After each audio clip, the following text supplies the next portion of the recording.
Okay, part 2 of this is to decide if you're going to leave this shape as it is, the way that you flattened it with your fingers, or you could come see me and borrow a cookie cutter that I have, and you can press into it and make a different outside shape. So I'm going to use, in kind of keeping with that dandelion theme, I'm going to use a flower cookie cutter.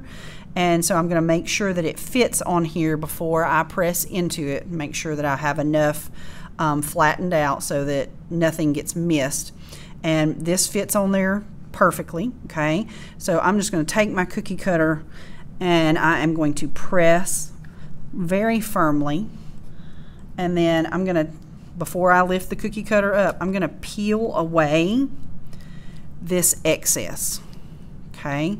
So I peeled that away, okay, and here now is the background piece, and I've got some little pieces that need to be kind of cleaned up so I can do that, okay? So that is how that looks, okay, and I'm going to very gently pull it off, make sure that I didn't get it too stuck to the table.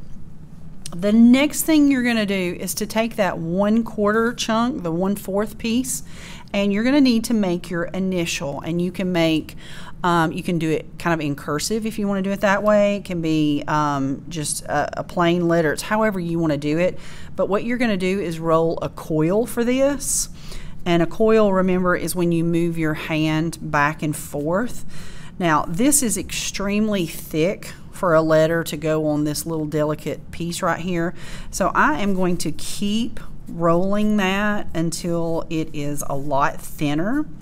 And I'm going to do a letter C for my first name.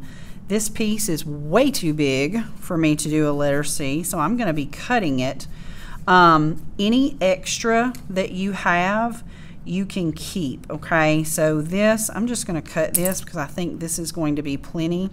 Before I ever attach it to my background, I'm going to go ahead and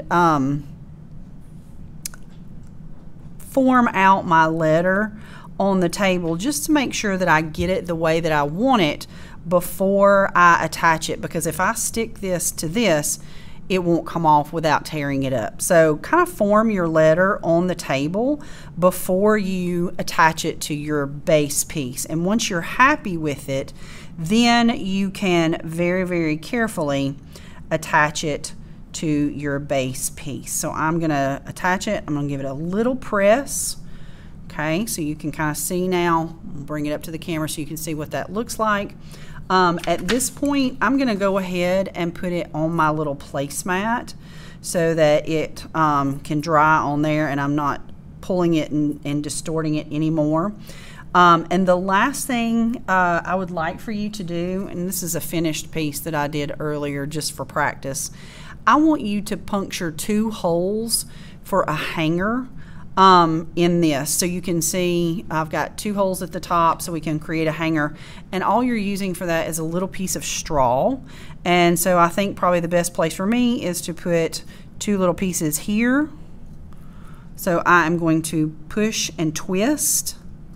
Okay, and you can see how that came out and it's stuck in my straw, which we're going to leave that there, and I'm just going to turn to the other edge and I am going to twist and press another hole in that. So my hanger, when I create a hanger, it will go, it'll attach and then loop around and attach over here, okay?